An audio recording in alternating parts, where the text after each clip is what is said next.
Đây từng là người giàu nhất thế giới. Tại thời điểm năm 2000, mỗi tuần tài sản của anh ta tăng thêm 10 tỷ đô la. Anh ta vượt qua Bill Gates và là người giàu nhất thế giới trong 3 ngày liên tục. Nhưng ngay sau đó, bong bóng.com, bong bóng công nghệ vỡ và anh ta mất 70 tỷ đô la. 70 tỷ đô la là mức thiệt hại cá nhân lớn nhất trong lịch sử. And it is said that you personally lost $70 billion of net worth, the greatest loss that any human being has ever suffered financially. So how did you feel losing $70 billion of net worth? 1 year before that, actually my net worth, personal net worth was increasing $10 billion per week. For 3 days, I became richer than Bill Gates. Wow. Did that upset him or? No, before I told to anybody else, our stock started crashing. Okay. So in 6 months after that, our share price went down 99%. So we almost went bankrupt. And somehow I survived. Nhưng anh ta lập tức quay trở lại trong vài năm sau và nổi tiếng với việc thực hiện những vụ mua lại hàng tỷ đô và được gọi là thợ săn kỳ lân, thợ săn những công ty công nghệ khổng lồ và liên tục ở trong top những người giàu nhất Nhật Bản với khối tài sản khoảng hơn 20 tỷ đô la. Masa Son là nhà đầu tư và doanh nhân người Nhật, là sáng lập viên và CEO của SoftBank. Anh ta là một trong những người ảnh hưởng về mặt công nghệ lớn nhất trong thời đại của chúng ta, là bạn thân của Steve Jobs, nhà đầu tư lớn nhất đứng sau hàng loạt công ty công nghệ nổi bật như Uber, Grab, TikTok, Yahoo. Tuy vậy, những hành động, những kế hoạch, những tầm nhìn của Masa thường được coi là điên khùng và không tưởng trong nhiều năm, kể từ khi còn nhỏ cho tới tận bây giờ.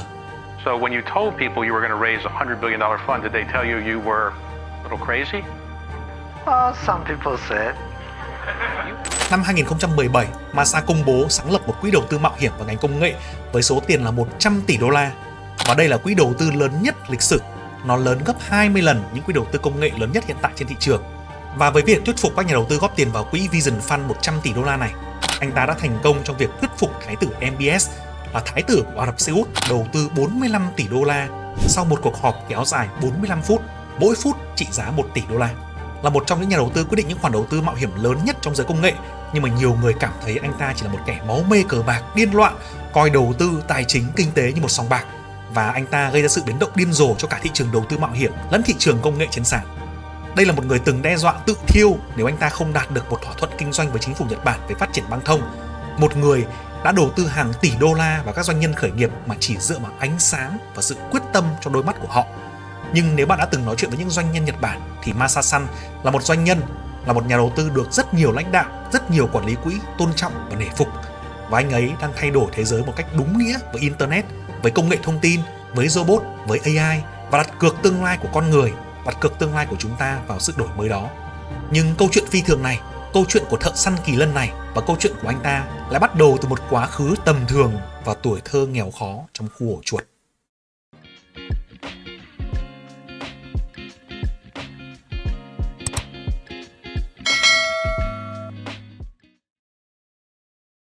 Ông nội của Masa Son đã di cư từ Triều Tiên đến Nhật Bản vào năm 1945 dưới thời quân phiệt. Khi mà Triều Tiên bị Nhật Bản chiếm đóng, họ không có thức ăn, không có nơi nào để ở và không thể nói được tiếng Nhật. Trong bối cảnh lịch sử khi đó, người Nhật đã có nhiều năm thống trị Triều Tiên và coi dân tộc này là dân tộc thấp kém hơn họ rất nhiều, và coi cả nhà và coi cả họ nhà cậu là thấp kém. Nên cậu ta bị người ta ghét bỏ, đám trẻ trong khu phố thường đuổi đánh, cô lập và có lúc ném gạch đá vỡ đầu Masa. Cậu thường trốn trong nhà khi không có người lớn bảo vệ, là một căn nhà sập xệ mái tôn ở một khu ổ chuột gần nhà ga và nơi mà gia đình chật vật mới đủ sinh sống bằng đủ thứ nghề như nuôi heo, bán cà phê, dịch vụ câu cá.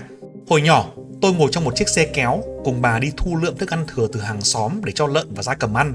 Mùi của xe rất kinh khủng, cậu nhớ và kể lại sau này. Vì xuất thân kém cỏi, gia đình nghèo, bạn học ở trường cô lập, tới mức cậu muốn tự sát 2 lần vào thời tiểu học và trung học. Sự ám ảnh về phân biệt cay nghiệt đó thật khủng khiếp tới tận sau này. Thằng ngoại tộc khốn kiếp, hạ đẳng, mày chết đi cho rồi. Nhưng may mắn là gia đình luôn yêu thương và cho cậu một lời nhắn nhủ rằng đừng bao giờ mất niềm tin vào bản thân mình. Con là một thiên tài, con là người giỏi nhất Nhật Bản. Với niềm tin vô điều kiện đó cùng với sự dẫn dắt của cha, cậu học được rất nhiều bài học cuộc sống và cách kinh doanh từ cách bươn trải vươn lên của người cha mình. Cha cậu là một người cực kỳ nhiều ý tưởng kinh doanh và không ngần ngại thử làm nhiều công việc khác nhau. Ông chịu đựng những ngày gian khổ, tưởng như dưới đáy cùng cực, dưới đáy xã hội và lăn lộn trong đau thương để mưu sinh nuôi sống gia đình. Trước vô số lần kinh doanh, cả thất bại và thành công của cha, cậu nuôi dưỡng niềm đam mê và quyết tâm trở thành một doanh nhân thành công nhất Nhật Bản.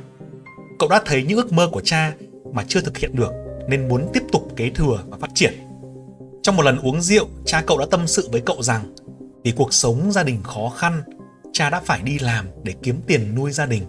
Nhưng đó không phải là công việc mà cha thực sự muốn làm. Nghe này con trai, đừng giống cha, con phải có khát vọng sống cao cả. Masa nhớ lại lời nói của cha, nước mắt trào ra bởi xúc động và quyết tâm để làm những công việc trong đam mê để thay đổi xã hội và mang hạnh phúc tới cho mọi người. Sống cao cả là gì? Là kinh doanh bằng cách tạo ra nhiều giá trị có ích, nhiều sản phẩm và dịch vụ giúp cho cuộc sống con người tốt đẹp hơn. Sống cao cả là gì? Là tạo ra nhiều cơ hội và trao đi cho nhiều người hơn, nhất là những người từng được coi là công dân hạng 2, công dân hạng 3, nhưng luôn mang trong mình khát vọng cố gắng như gia đình của cậu. Sống cao cả là gì? Là sống trọn vẹn, kiên trì quyết tâm cho mục tiêu cao nhất của sự nghiệp để trở thành doanh nhân thành công nhất Nhật Bản và giúp được nhiều người hơn. Và khi đã có sự quyết tâm như vậy, cái sự bắt nạt, cô lập mà cậu nhận được khi còn là một đứa trẻ chỉ làm cho cậu càng quyết tâm hơn. Khi vào trung học, Masa lập ra kế hoạch cuộc đời của mình. Cậu ta muốn trở thành doanh nhân thành công nhất của Nhật Bản. Cậu thần tượng một người khi đó là Dan Fujita, người đã đưa McDonald's tới Nhật Bản. Cậu đọc sách của ông, rất ấn tượng và cho rằng tác giả cuốn sách này chắc chắn là một người tuyệt vời. Khi đó Masa dành hàng giờ thời niên thiếu, gọi điện hơn 100 lần tới văn phòng của Dan, yêu cầu được gặp ông. Nhưng nhân viên lễ tân nói rằng ông quá bận rộn để gặp một sinh viên như cậu. Masa đã bay tới Tokyo, lên tận văn phòng của Dan để xin gặp ông. Tiền gọi điện đường dài thời đó đã vượt quá tiền vé máy bay.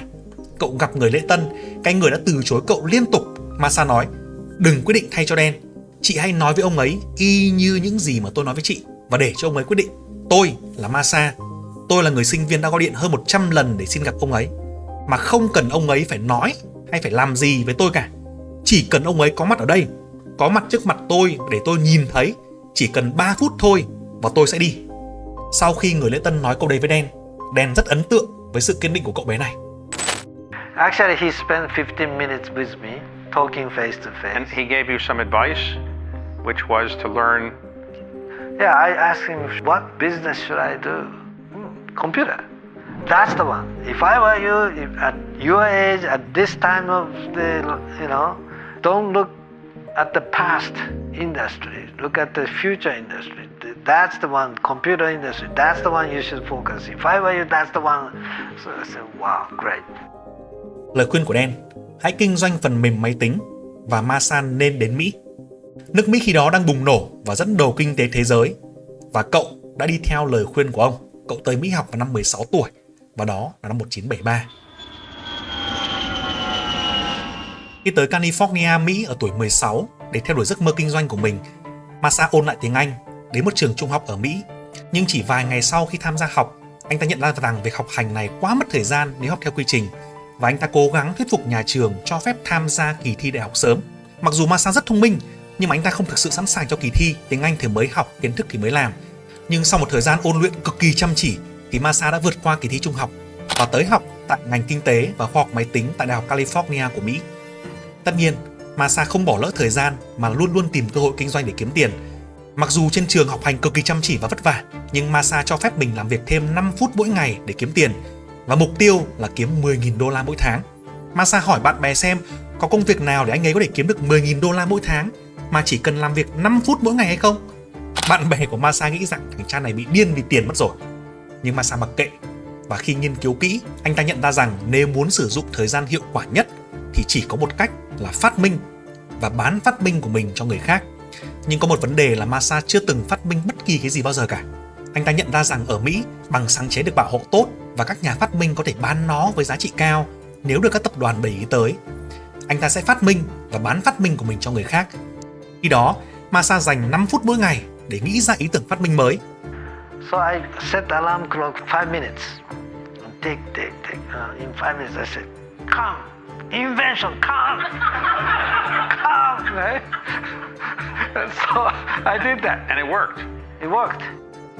Tất nhiên không phải các ý tưởng của Masa phát minh ra đều tốt, nhưng cũng có một số ý tưởng xuất sắc. Masa nhận thấy rằng có 3 cách để tiếp cận và nghĩ ra ý tưởng mới, phát minh mới. Cách đầu tiên là tìm ra các giải pháp để giải quyết các vấn đề trong cuộc sống mà anh ta nhận thấy. Ví dụ như cây bút tròn của anh ta luôn lăn khỏi bàn và anh tìm cách để phát minh ra cây bút vuông hoặc cây bút lục giác. Cách thứ hai là nhìn nhận vấn đề từ góc độ ngược lại. Ví dụ như một thứ gì đó đang to thì làm cho nó nhỏ lại, hoặc một thứ gì đang màu đỏ và làm cho nó trở thành màu trắng. Anh ta đã nghĩ ra một cái đèn giao thông có hình dạng khác nhau để người mù màu có thể biết được đèn đang ở giai đoạn nào. Và cách thứ ba là nghĩ ra ý tưởng kết hợp các thứ tồn tại với nhau, như việc sáp nhập một cái đài với một cái máy ghi âm để có được một cái máy vừa phát vừa ghi âm. Và đến cuối năm, 5 phút mỗi ngày một ý tưởng, Masa đã có một cuốn sách với 250 ý tưởng phát minh khác nhau. Masa lựa chọn ý tưởng tốt nhất của mình là một thiết bị nhỏ gọn có thể dịch văn bản sang các ngôn ngữ khác nhau. Nó chính là từ điển điện tử đầu tiên trên thế giới. Và sau đó Masa tìm được một giáo sư vật lý đồng ý giúp anh ấy xây dựng một mô hình thử nghiệm để mang đi bán. Sau khi có mô hình thử nghiệm, anh ta dành thời gian của mình trình diễn cho các công ty để mua thiết bị phát minh mới này. Và anh ấy cũng phải trả tiền cho một sinh viên châu Á khác để điểm danh trong các bài giảng. Cuối cùng, Sharp, một công ty điện tử lớn, đã đồng ý mua hàng sáng chế của Masa với giá 1,7 triệu đô la. Ở tuổi 19, Masa đã trở thành triệu phú, một thành tích vô cùng đáng nể vì trước đó anh ta chưa hề có kinh nghiệm phát minh bất kỳ cái gì, chỉ có tinh thần quyết liệt, dám nghĩ dám làm và vượt qua tất cả và giúp cậu làm việc đó. Không chỉ có vậy, Masa bắt đầu kinh doanh những thứ khác lớn hơn. Anh ta nhập khẩu các máy trò chơi Space Invader từ Nhật Bản sang Mỹ, điều chỉnh lại phần mềm, lắp đặt chúng cho các quán bar và nhà hàng sau khi điều chỉnh một số nội dung phần mềm để phù hợp với Nhật Bản. Đây là một thứ rất mới, chúng rất được ưa chuộng và chỉ trong vòng 6 tháng, Masa nhập khẩu hơn 350 máy trò chơi này và thu được lợi nhuận hơn 1 triệu đô la. Masa còn làm tốt hơn nữa là anh dùng tiền vay của ngân hàng để mua máy, đưa máy lên máy bay, bay về Nhật Bản. Và với mô hình mới mà chưa ai có và được ưa chuộng rất nhiều, chỉ trong một thời gian ngắn, máy này đã sinh ra tiền. Masa lấy lại cả vốn và trả lại cho ngân hàng khi tới hạn. Rõ ràng là Masa có bản năng kinh doanh cực kỳ tốt, nhưng mà rõ ràng hơn nữa là anh ta làm việc cực kỳ chăm chỉ. Masa Son làm việc 7 ngày mỗi tuần, ngủ càng ít càng tốt. Masa thích việc đó và anh ta nghĩ rằng cuộc đời này quá ngắn để lãng phí. Không hài lòng ở đó, Masa sử dụng tiền anh kiếm được ở Mỹ để xây dựng doanh nghiệp ở Nhật Bản. Trước khi Masa sang Mỹ du học, hầu hết mọi người chọn ở lại Mỹ, một quốc gia phát triển hơn. I promised to my mother when I decided to come study in the States. She was crying in the airport and I said, "No, don't cry, Mom. After I graduate from the school, I come back. I promise." She said, "No, you don't come back. This is the forever, farewell." No, I promise you. Don't worry. I promise you. So I kept my word. Sau khi về Nhật, Masa bắt đầu tìm ý tưởng kinh doanh mới và vẽ ra 40 doanh nghiệp tiềm năng, 40 ngành tiềm năng mà anh có thể bắt đầu và xếp hạng chúng dựa trên các ý tưởng chỉ số về kinh doanh, về lợi thế, những ưu điểm, nhược điểm khác nhau. Và ý tưởng được điểm số cao nhất là một công ty phân phối phần mềm máy tính. Cũng trùng khớp với lời khuyên của Dan Fujita nói với anh khi anh mới 16 tuổi. Và anh đã tạo ra một công ty mới có tên là ShopBank.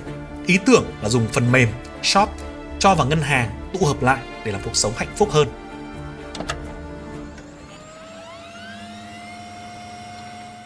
Ở giai đoạn đầu của thập kỷ 80, máy tính cá nhân đang ở giai đoạn rất sơ khai. Tại Mỹ thì Bill Gates mới thành lập Microsoft vào năm 1975 và phần mềm Windows đầu tiên ra đời chỉ 10 năm sau đó, 1985. Masa rất lạc quan về ngành công nghiệp này, đặc biệt là sau khi người cố vấn cũ của ông đã dạy cho ông tập trung vào máy tính. Masa tin rằng ShopBank có thể trở thành công ty phân phối phần mềm máy tính hàng đầu tại Nhật Bản, mặc dù ông hoàn toàn không có kinh nghiệm với việc phân phối phần mềm máy tính trước đây. Bắt đầu làm việc tại quê hương thì đầy dẫy những khó khăn, cung cách làm việc của người Nhật thì mang đầy tính nghiêm ngặt, bảo thủ và đòi hỏi tuân thủ những nghi thức đến mức khuôn phép. Ngạn ngữ Nhật có câu, cái đinh mà lòi ra thì sẽ bị nện cho phẳng, ám chỉ những ý tưởng phá cách thì sẽ có nguy cơ bị ngăn chặn từ trong trứng nước. Nhưng Masa không phải là một con người dễ chùn bước. Sau khi thành lập công ty, chỉ có 2 nhân viên làm việc part-time. Một ngày Masa đứng trước mặt họ rồi hét lên, các bạn phải tin lời tôi, vì tôi là chủ tịch của công ty này. Trong vòng 5 năm tới, công ty sẽ thu về 75 triệu đô la doanh số bán hàng, có 1.000 nhà phân phối và đặt ngôi vị số 1 trong lĩnh vực bán phần mềm. Bạn nghĩ sao? 2 nhân viên kia chắc là sẽ rất hào hứng với vị chủ tịch thao thao bất tuyệt này, những cột mốc vĩ đại, những tầm nhìn vĩ đại của công ty. Nhưng mà lúc đó công ty chỉ có một cái văn phòng nhỏ và chẳng có tài sản nào cả. Masa sau này nói lại, họ nghĩ tôi bị điên, thằng điên, bán hàng đa cấp à? Và cả 2 người đều nghỉ việc luôn sau đó. Ban đầu dường như hai nhân viên này đã đúng, Shopbank gặp vô vàn khó khăn khi bắt đầu. Ông cố gắng khởi đầu bằng cách quảng cáo trên một số tạp chí để tạo ra sự quan tâm về máy tính, nhưng mà không thành công. Tất cả mọi người đều nói Masa dừng lại. Gia đình, bạn bè, đồng nghiệp. Và ông sắp tiêu hết số tiền mà ông kiếm được từ Mỹ rồi. Nhưng Masa phớt lờ họ và tiếp tục đầu tư nhiều hơn nữa vào kinh doanh. Tại thời điểm đó, thời kỳ đầu của máy tính cá nhân, có thể mua được phần cứng máy tính, ổ cứng, màn hình, nhưng mà không có đủ phần mềm đa dạng để cài đặt trên đó. Hầu hết các nhà cung cấp phần mềm đều đi riêng một ngách và khách hàng phải mua máy tính về rồi đi mua phần mềm ở nhiều nơi để cài đặt. Mô hình kinh doanh của Shopbank khi đó là đi đàm phán với từng nhà cung cấp phần mềm, gom phần mềm lại một chỗ, rồi sau đó họ bán buôn phần mềm cho từng cửa hàng bán phần cứng. Ý tưởng trong việc kinh doanh truyền thống là khi bạn cần tiền ấy, thì bạn chỉ cần tới một ngân hàng để vay tiền thôi. Còn bây giờ với Shopbank, với Masa, khi bạn cần bất kỳ phần mềm nào, bạn chỉ cần tìm tới Shopbank thay vì đi khắp nơi như ngày xưa. Nói là làm, Masa-san tìm tới một công ty tên là Yoshin Denki, một hãng kinh doanh hàng điện tử có tiếng lúc đó, với lời đề nghị được lắp đặt các phần mềm máy tính hiện đại nhất cho việc bán hàng. Lúc đầu công ty này nhìn Masa như một kẻ bẹp mép điên khùng vì ông này làm điều kinh nghiệm gì, công ty thì mới toe. Nhưng Masa nói với lãnh đạo của công ty Yoshin Denki: tôi không có đủ kinh nghiệm, tôi cũng không có đủ vốn, tôi cũng không có đủ quan hệ như các nhà phân phối phần mềm khác, nhưng tôi cam kết sử dụng 100% sức lực, 100% thời gian, 100% sự quyết tâm của tôi để trở thành nhà phân phối số 1 Nhật Bản. Và tài thuyết phục của Masa, tài thuyết phục của ông giám đốc trẻ măng của Shopbank này đã làm mềm lòng Yoshin Denki, và Shopbank đã ký được hợp đồng phân phối phần mềm với hãng này và mở rộng nhanh chóng. Tiếp theo là ngân hàng Daiichi Kanio của Tokyo. Masa muốn được vay 750.000 đô từ ngân hàng này. Thế nhưng mà nhà băng Nhật thì rất thận trọng với những khách hàng mới chưa có hồ sơ tín dụng, nhất là ông này chẳng có bất động sản để thế chấp cả. Nhưng Masa khi đó đã khéo léo nhờ những đại gia đứng sau như là Sharp, công ty mua cái từ điển điện tử đầu tiên của ông, và Yoshin Denki là công ty đã cho ông phân phối phần mềm, tiếp sức để thuyết phục nhà băng. Và cuối cùng thì Daiichi Kanio cũng đồng ý mở hầu bao và cấp vốn cho Shopbank trong lĩnh vực mới này. Và với cách làm như vậy, Masa liên tục mở rộng mạng lưới các nhà bán lẻ phần mềm, nguồn vốn dồi dào từ ngân hàng. Shopbank đã trở thành điểm lý tưởng cho khách hàng có nhu cầu dùng phần mềm. Và sự kiên nhẫn của ông cuối cùng được đền đáp. Tỷ lệ sở hữu máy tính của Nhật và Mỹ tăng vọt trong những năm sau đó. Với sự phổ biến của các phần mềm văn phòng như Word, Excel và rất nhiều game máy tính, Shopbank phát triển nhanh chóng và kết quả vượt ngoài sự mong đợi. Các mặt hàng của công ty đa dạng đến nỗi các đối thủ cạnh tranh phải chịu bó tay, còn Shopbank nhanh chóng trở thành một công ty hàng đầu về cung cấp dịch vụ phần mềm. Đến giữa những năm 90, sau hơn 10 năm hoạt động, Shopbank đã có 800 nhân viên và doanh thu đạt 1 tỷ đô la. Masa đưa công ty lên sàn để huy động thêm vốn. Ông cần vốn để thực hiện những ước mơ lớn hơn. Mặc dù phân phối phần mềm đã rất thành công, nhưng với Masa, điều đó là không đủ. Ông có một tầm nhìn rõ ràng về cách công nghệ sẽ thay đổi thế giới. Vì vậy, ông bắt đầu đầu tư vào các công ty công nghệ khác, thay vì ông tự khởi sự và điều hành. Ông sẽ hỗ trợ cho hàng trăm và hàng nghìn nhà khởi nghiệp khác nhau, chung chí hướng để làm thế giới tốt đẹp hơn. Năm 1995, ông bỏ ra 2,1 tỷ đô la mua lại nhà xuất bản Ziff Davis, chuyên phát hành các tạp chí về máy tính. Một năm sau, Masa mua thêm một công ty tổ chức triển lãm hàng đầu Comdex với giá 900 triệu đô. Và cùng năm đó, Shopbank trở thành chủ nhân của Kingston Technologies, nhà sản xuất bộ nhớ máy vi tính lớn nhất lúc bấy giờ. Và giá công ty này là 1,2 tỷ đô la. Nhưng rồi, thảm họa ập đến. Masa bắt đầu cảm thấy không khỏe và được chẩn đoán mắc bệnh viêm gan mãn tính và trở nên liệt giường trong bệnh viện. Ông là một người nghiện công việc và ông hỏi bác sĩ rằng liệu trình này sẽ điều trị mất bao lâu. Bác sĩ nói với ông rằng không thể biết được rằng họ có thể chữa lành cho ông hay không. Ông đã đưa công ty của mình hoạt động thành công, nhưng bây giờ ông đối diện với việc là mình có thể không còn nhiều thời gian để sống. Lúc đó ông chỉ có cô con gái mới chỉ hơn 1 tuổi, vợ thì đang mang bầu đứa trẻ thứ hai. Còn nghiêm trọng hơn nữa, Masa đã vay tiền ngân hàng để tài trợ cho công ty, tài trợ cho việc mua lại. Và ông biết rằng ngân hàng sẽ tới, ngân hàng sẽ rút tiền về nếu họ phát hiện ra căn bệnh của ông. Vì vậy, Masa phải duy trì vẻ bề ngoài là mọi thứ đều ổn và thường lén thoát ra ngoài bệnh viện để tham dự các cuộc họp của công ty. Rất may mắn là Masa đã hồi phục trở lại. Nhưng sự lo sợ về sức khỏe của ông đã thuyết phục ông rằng ông cần phải hành động lớn hơn, hành động nhanh hơn, hành động điên rồ hơn nữa. Vì ông cho rằng mình không có đủ thời gian để dành. Cuộc sống quá ngắn ngủi để lãng phí.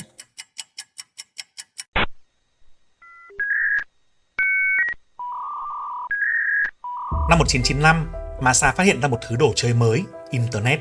Lúc đó các trang web thì cực kỳ sơ khai, Google, Facebook thì còn chưa tồn tại.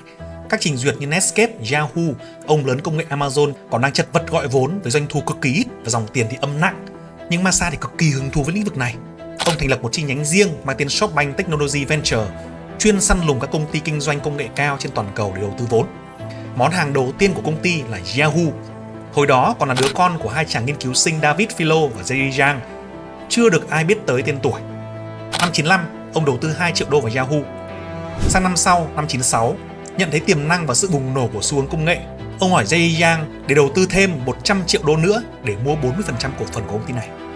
Jerry từ chối, cậu nói không muốn pha loãng cổ phần nhiều như thế, công ty cũng không cần tiền, cậu thì hài lòng với sức phát triển hiện tại của Yahoo. Nhưng mà Jerry thì từ chối với nhầm người, tầm nhìn của Masa lớn hơn rất nhiều. Ông nói, thôi nào Jerry, đây là 100 triệu đô la, ai cũng cần 100 triệu đô la cả. Trong cuộc chơi công nghệ này, không có chỗ cho kẻ đứng thứ hai. Cậu hãy đầu tư vào công nghệ, đầu tư vào sản phẩm và phát triển thật nhanh để có người dùng và đứng số 1. Khi cậu là số 1 rồi, cậu sẽ độc quyền khai thác rất nhiều sản phẩm để kiếm tiền nhiều hơn nữa.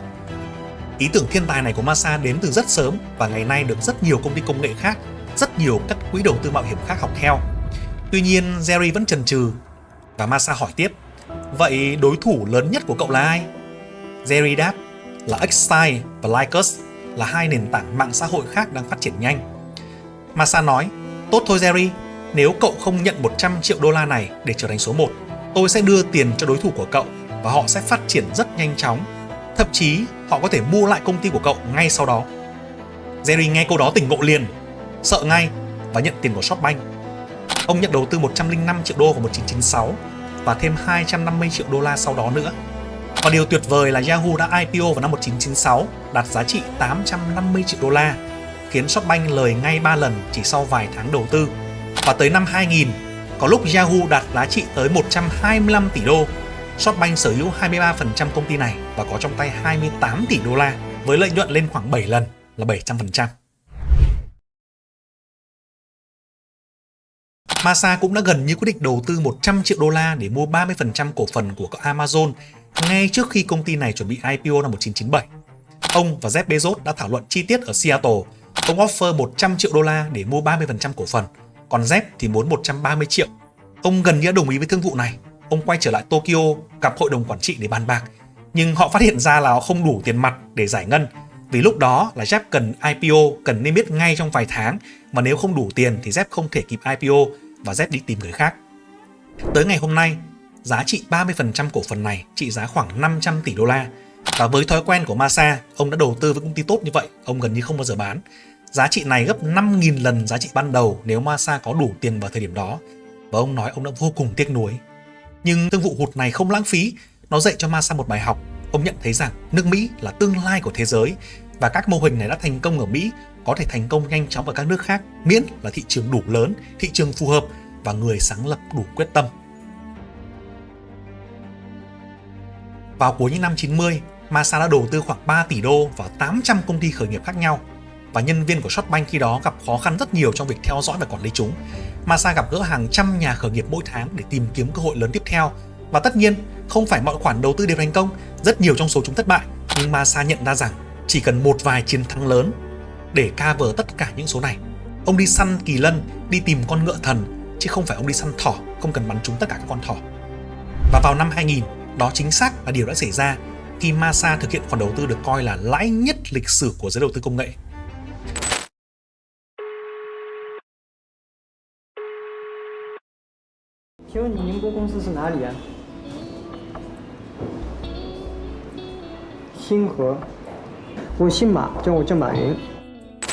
Tháng 1 năm 2000, ông nghe nói tới một công ty thương mại điện tử vận hành bởi một giáo viên tiếng Anh. Họ chẳng kinh nghiệm gì cả, nhưng họ đang phát triển một trang web thương mại điện tử tương tự mô hình của Amazon ở Mỹ. Mô hình mà ông đã vụt mất cơ hội đầu tư trước đó khi nó phi nhanh như tên lửa. Mô hình này dành riêng cho thị trường Trung Quốc, một quốc gia hơn 1 tỷ người, và mọi thứ về Internet cũng chỉ mới bắt đầu. Jack Ma, người sáng lập khi đó, mới kết thúc vòng gọi vốn cách đó của Alibaba nửa năm. Giá trị Alibaba khoảng 10 triệu đô. Khi gặp Jack Ma, công ty cũng chỉ có vài chục nhân viên. Jack Ma chẳng có kế hoạch kinh doanh gì cả. Công ty không có lợi nhuận, doanh thu gần như không có gì cả. Nhưng Masa đã nhìn thấy ánh mắt Jack Ma có sự quyết tâm, và linh cảm của Masa, tầm nhìn của Masa về Internet, tầm nhìn của Masa vào Trung Quốc, tầm nhìn của Masa vào mô hình này đã cho thấy rằng đây là một khoản đầu tư thắng lợi. Jack Ma và các nhà đầu tư vòng trước đã chào Masa một cái định giá gần như không tưởng, cao gấp 10 lần. Cách đó vài tháng, giá trị công ty chỉ là 10 triệu đô, nhưng bây giờ họ chào Masa giá trị 100 triệu đô, gấp 10 lần.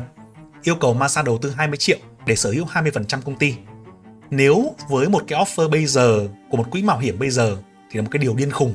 Không có doanh thu, định giá 10 lần chỉ sau vài tháng với một công ty không có lợi nhuận, không có doanh thu, đúng là điên.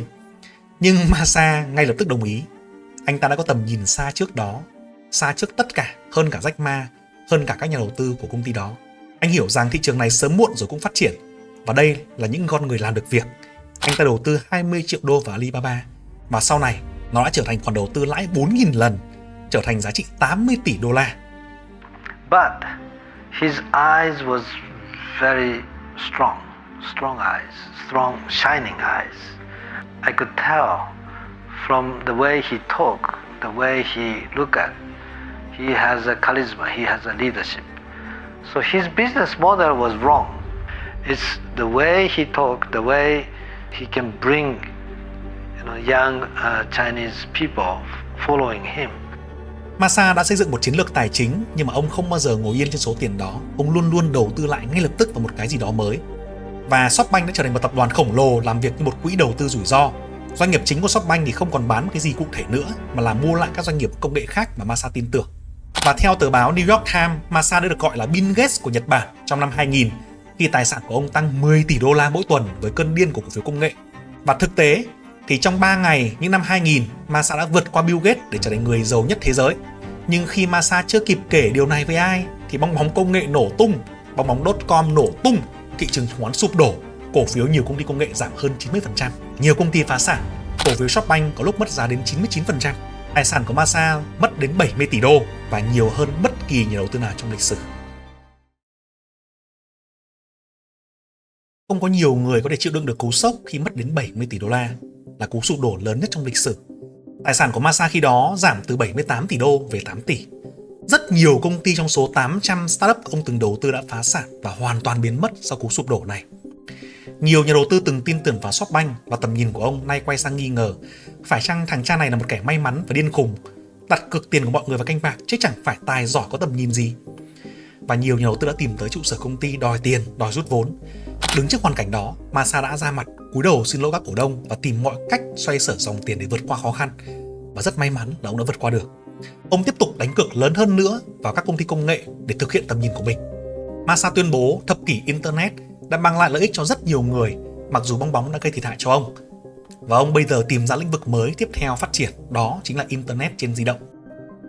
Năm 2001, Masa đã thành công trong việc tham gia vào lĩnh vực Internet tốc độ cao tại Nhật Bản. Khi đó, NTT là hãng viễn thông lớn nhất Nhật Bản, độc quyền trong việc xây dựng cáp quang. NTT và chính phủ Nhật Bản không đồng ý cho phép SoftBank xây dựng mạng lưới cáp quang riêng. Và Masa cho rằng việc độc quyền cung cấp dịch vụ băng thông rộng đang cản trở sự phát triển Internet của Nhật Bản. Sau nhiều cuộc đàm phán liên tục thất bại và căng thẳng, Masa xông thẳng vào văn phòng viễn thông của chính phủ Nhật Bản và hét lên: "Đây là kết thúc, nếu các ông mà không giúp tôi sẽ đổ xăng lên người mình và tự thiêu." Và SoftBank sau đó thì đã ra mắt dịch vụ Internet tốc độ cao tại Nhật Bản với giá chỉ bằng một nửa so với các đối thủ. Mặc dù điều này khiến cho SoftBank mất đi hàng trăm triệu đô la doanh thu trong thời gian đầu, nhưng Masa tin rằng trong tương lai họ sẽ có được rất nhiều lợi nhuận bằng cách cung cấp các dịch vụ bổ sung. You admire Bill Gates and Steve Jobs a lot. Steve Jobs you thought was what? Leonardo da Vinci. Leonardo da Vinci. Yeah, with the art and technology combined. Vào năm 2007, Masa đã nhìn thấy những gì ông tin là làn sóng tiếp theo của thế giới công nghệ, đó là sự chuyển đổi việc dùng Internet từ máy tính lên điện thoại di động. Và Masa đã có một cuộc gọi với một anh hùng khác của mình, đó là Steve Jobs. Masa kể với Steve về một ý tưởng của mình về một chiếc điện thoại di động giống như một máy tính nhỏ. Và Steve nói với Masa rằng Apple đang làm việc một sản phẩm tương tự và gọi nó là iPhone. Masa rất phấn khích. Once you have your own product, Yeah. give me for Japan. Yes. And he said, "Well, Masa, you're crazy. We have not talked to anybody, but you came to see me as the first guy. I give to you." Is that right? Yeah. So I said to him, if you can give me exclusively for Japanese market, that would be fantastic. Write it down, sign for me. And he said, "No, Masa, No, Masa. Masa, No, I'm Masa. not gonna sign for you because because you don't even own the mobile carrier yet. I said, well, look, Steve, you promised Give me me, you time. give me your word, I bring a carrier from Japan. And you did. I did. Khi đó, mọi người Nhật Bản bắt đầu kháo nhau về nguy cơ phá sản, nguy cơ tụt hậu của ngành Internet của SoftBank. Nhưng rồi tất cả ngã ngửa khi SoftBank tuyên bố mua lại chi nhánh điện thoại Vodafone của Nhật Bản với cái giá kinh hoàng là 15,1 tỷ đô. Và với việc mua lại Vodafone, với việc có hợp đồng độc quyền từ Apple, Masa giờ có quyền bán iPhone tại Nhật Bản. Tuy nhiên khá khó trong thời gian đầu khi thị trường này rất là bảo thủ. Và như mọi khi, Masa đã bán điện thoại với giá $0 để chiếm lĩnh thị trường. Ông tặng iPhone miễn phí, cung cấp các gói trả góp, gói thuê bao điện thoại để bù đắp doanh thu. Và điều này thì rất là hiệu quả, mang lại cho SoftBank một lượng lớn thị phần và dẫn đầu các đối thủ. Song song với đó, Masa tiếp tục đầu tư vào nhiều doanh nghiệp công nghệ khác nhau. Trong lĩnh vực nền tảng xe và giao đồ ăn thì Masa đầu tư vào hàng loạt công ty công nghệ lớn nhất ngành như là Uber tại châu Mỹ, Grab tại Đông Nam Á, Didi ở Trung Quốc. Về mạng xã hội, ông cũng đầu tư vào ByteDance, công ty mẹ của TikTok. Về mảng công nghệ đột phá, ông đầu tư 36 tỷ đô vào Arm, một công ty thiết kế chip bán dẫn, và nhiều công ty trí tuệ nhân tạo, AI và robot khác. Masa cũng thường xuyên nói về tầm nhìn 300 năm tới của mình và mua lại các công ty khác với một tốc độ mà hầu hết các quỹ khác không thể theo kịp được, nhưng anh ta vẫn muốn nhiều tiền hơn nữa để hiện thực hóa ước mơ của mình. Masa nhớ lại thực tế đã bỏ lỡ một thỏa thuận tuyệt vời, ví dụ như là thỏa thuận với Jeff Bezos về việc mua 30% vốn của Amazon. Masa không thể đủ vốn tại thời điểm đó và đã bỏ lỡ cơ hội, và anh ta quyết định không để những rào cản về vốn liếng cản trở tầm nhìn của mình nữa. Và lúc đó là lúc anh ta nghĩ tới Vision Fund. Tuyệt vọng không muốn bỏ lỡ Amazon tiếp theo, Masa nhận ra rằng anh ta cần một kho tiền thực sự lớn, một kho tiền lớn đến mức mà Masa sẽ không bao giờ gặp hạn chế về vốn nữa. Vì vậy, Masa nảy ra ý tưởng về Vision Fund, một quỹ đầu tư 100 tỷ đô la, lớn hơn gấp 4 lần so với các quỹ mạo hiểm lớn nhất hiện tại như là BlackRock, Vanguard, và lớn hơn gấp 20 lần so với quỹ nổi tiếng A16Z của Andreessen Horowitz. Và nếu chúng ta nghĩ rằng việc gây quỹ 100 tỷ đô la nghe có vẻ rất điên rồ thì thường chúng ta sẽ đúng. Nhưng rất may mắn cho Masa là anh ta quen đối mặt với những thứ điên rồ và bất khả thi rồi. Đó là điều mà anh ta thường xuyên làm trong cuộc sống. Và có một điều gì đó đang xảy ra ở Ả Rập Xê Út. Đất nước này vô cùng giàu có nhờ dầu mỏ của mình, nhưng mà khi thế giới bắt đầu chuyển sang năng lượng tái tạo và quỹ dầu mỏ có vẻ như sẽ cạn kiệt trong tương lai. Và họ đang có chiến lược đa dạng hóa nền kinh tế của mình thay vì dầu mỏ. Và Mohammed bin Salman, hoàng tử thừa kế của Ả Rập Saudi, đang háo hức bắt đầu đầu tư tài sản của mình trên toàn cầu. Hoàng tử muốn đầu tư tiền của họ và các khoản đầu tư lớn và dài hạn cho tương lai, và không có ai phù hợp hơn Masa là người nổi tiếng trong lĩnh vực này. Họ đã biết về lịch sử của Masa và mong muốn sự giúp đỡ của anh để tìm ra các ông lớn công nghệ tiếp theo. Vì vậy, Masa đã bay tới Ả Rập Xê Út gặp hoàng tử và xem liệu ông ta có sẵn lòng đầu tư vào quỹ tầm nhìn của mình không. Trên chuyến bay tới Ả Rập Xê Út, Masa nhìn vào bài thuyết trình mà nhóm của ông chuẩn bị và ông nói rằng ông muốn thay đổi con số. Ban đầu, dự kiến kế hoạch của Masa là gọi vốn 30 tỷ đô từ hoàng tử. Ông thay đổi. Ông muốn gọi vốn 100 tỷ đô từ hoàng tử. Khi gặp hoàng tử, Masa nói: Well, actually, I said, you came to Tokyo as the first time. I wanna give you a gift. I wanna give you a Masa gift, the Tokyo gift, a $1 trillion gift. And he opened up his eyes. I said, okay. Now it's interesting. All right. So I woke up him and said, here is how I can give you a $1 trillion gift. You invest $100 billion to my fund. I give you $1 trillion. Mặc dù con số này nghe có vẻ điên khùng, có vẻ lừa đảo, nhưng người nói ra câu nói đó là Masa, là nhà đầu tư danh tiếng của SoftBank, và những việc ông đang làm, những thành tích đầu tư bao lâu nay của ông đã cho thấy ông là người phù hợp nhất để tuyên bố điều này với hoàng tử. Với lịch sử đầu tư ấn tượng, lãi trung bình mỗi năm là 44%, chỉ cần 7 năm là con số vốn tăng gấp 10 lần. Mặc dù điều này vô cùng khó, nhưng với Masa có vẻ như nó lại rất khả thi. As I understand the story, you went in and in 1 hour you convinced him to invest $45 billion. No, it's not true. Okay? 45 minutes, $45 billion. Okay, sorry. Okay, I apologize. In other words, So, if you had $1 billion per minute.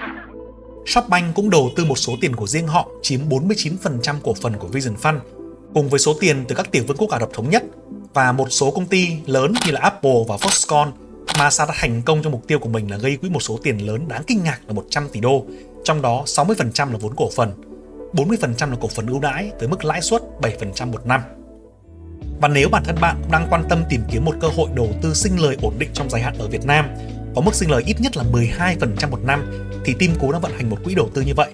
Sản phẩm tập trung vào việc đầu tư vào cổ phiếu niêm yết, chứng khoán phái sinh và M&A các công ty phù hợp. Hãy liên hệ với team của Cú qua fanpage hoặc nhắn tin cho số điện thoại này để tìm hiểu thêm nhé. Trong tầm nhìn của Masa khi nói chuyện với hoàng tử, Masa đã đúng với những làn sóng trước đó, về làn sóng máy tính cá nhân, về làn sóng phần mềm, về làn sóng internet và sau đó là làn sóng internet trên điện thoại. Và bây giờ, Masa tin rằng thay đổi lớn tiếp theo của loài người sẽ là về trí tuệ nhân tạo, là về AI. Và luôn luôn khi Masa cam kết vào một điều gì đó, anh ấy luôn dồn toàn bộ vào đó, rủi ro cao và lợi nhuận cao luôn là tư duy của Masa. Masa cũng đầu tư vào Neom, một thành phố tương lai của Ả Rập Saudi cùng với tầm nhìn của hoàng tử. Được xây dựng bằng cách sử dụng công nghệ, thành phố sẽ có ô tô bay, sẽ có du lịch vũ trụ thương mại, sẽ có quản gia bằng robot và một mặt trăng nhân tạo mọc lên mỗi đêm. Thậm chí, thành phố sẽ có một dự án biến đổi gen để làm cho con người mạnh mẽ hơn khi hợp nhất với máy móc. Nhưng đối với những người chỉ trích những người khác thì Masa bị coi là một gã điên khùng. Masa bị buộc tội là tạo ra những bong bóng cực đoan về giá cả, làm méo mó giá trị của nhiều công ty, như việc đầu tư hàng tỷ đô la vào công ty như WeWork để rồi phá sản, hay đầu tư hàng tỷ đô la vào một ứng dụng đi dạo cho chó tên là WAG. Và nhiều người nói rằng cách tiếp cận của Masa đầu tư hàng tỷ đô la dựa trên những cuộc họp 15 phút, dựa trên linh cảm là một hành động mạo hiểm và điên rồ. Masa đầu tư 4 tỷ đô vào WeWork của Adam Neumann sau một cuộc họp kéo dài chưa đến nửa giờ và thậm chí còn không nhìn vào bài thuyết trình. Masa luôn luôn bảo các công ty của mình nghĩ lớn gấp 10 lần kế hoạch của họ, hành động điên rồ hơn và anh ta cho họ nhiều tiền hơn nữa, thậm chí là nhiều hơn những gì mà họ cần. Và thường tạo ra cái việc là công ty bắt đầu tiêu tiền một cách vô đạo đức và theo đuổi chiến thuật dã man là tăng trưởng bằng mọi giá. Nếu bạn vào văn phòng, bạn yêu cầu Masa đầu tư cho tôi 100 triệu đô đi. Masa sẽ nói lại, tôi sẽ cho bạn 500 triệu. Tại sao bạn cần 100 triệu? Hãy nói cho tôi biết bạn dùng 500 triệu như nào. Và nếu bạn không trả lời tốt rằng bạn sẽ tiêu 500 triệu đô la như nào, thì 100 triệu đô la cũng chẳng có.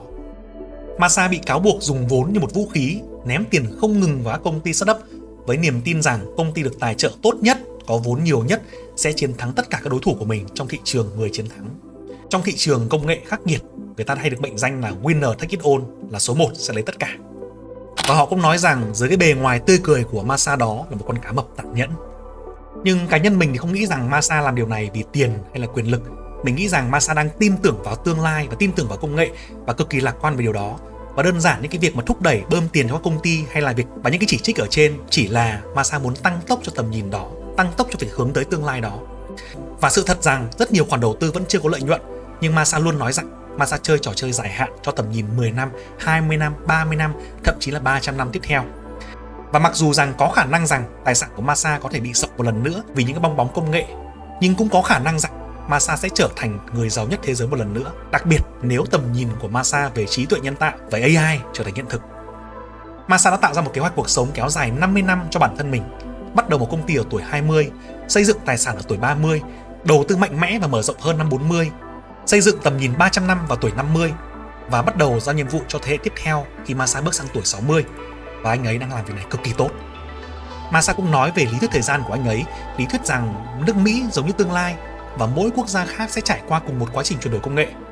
Vì vậy, nếu điều gì thành công ở Mỹ, đầu tư vào những nơi khác có thị trường lớn tương tự, có thể chế tương tự, giống như đang quay ngược lại quá khứ, và mô hình đó có nhiều khả năng sẽ thành công. Và quỹ Vision Fund mới nhất do Masa thành lập đang đầu tư chỉ vào một điều, và làn sóng kế tiếp về trí tuệ nhân tạo.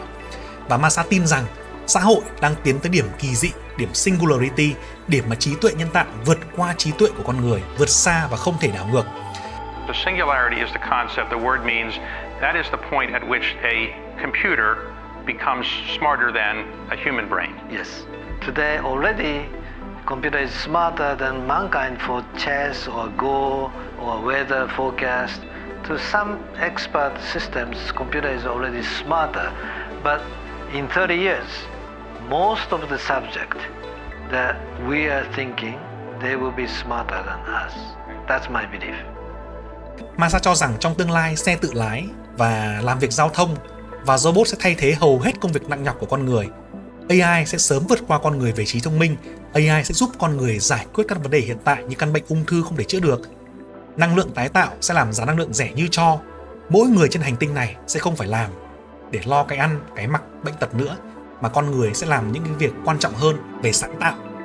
Xã hội sẽ được thúc đẩy bởi AI sẽ mang lại cho con người một tiêu chuẩn sống cơ bản như đồ ăn, thức uống, nơi ở, giáo dục và giải trí. Chúng ta được giải phóng sức lao động và sáng tạo và vươn tới các vì sao, vươn tới tương lai nhiều hơn nữa. Và nghe được điều này thì rất nhiều người nói rằng anh ta lại là một gã điên, nói những cái điều không tưởng. Về tương lai thì có hai kiểu người, một kiểu người mộng mơ, một kiểu người tiêu cực. Masa là một người mộng mơ và lạc quan, nhưng Masa còn quan trọng hơn nữa là Masa đang cam kết dùng toàn bộ nguồn lực và thời gian và trí tuệ vào việc xây dựng nên và tạo ra tương lai đó.